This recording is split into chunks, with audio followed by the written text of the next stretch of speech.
చూడండి, ఆగూరు అనే దేవుని సేవకుడు దేవునితో 2 మనవులు అడుగుతున్నాడు. నేను చనిపోకముందు వాటిని నాకు దయచేయ్యా అని, వ్యర్థమైన వాటిని అబద్ధములను నాకు దూరముగా ఉంచుము. ఏమడుగుతున్నాడమ్మా? ఎప్పుడైనా ప్రార్థన చేశావా?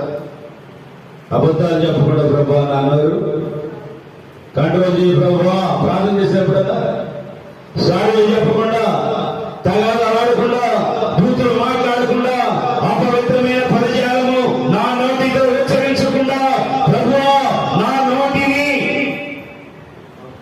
మార్చు. ప్రార్థన చేసావా? ప్రార్థనే అబద్ధాలే. ప్రార్థన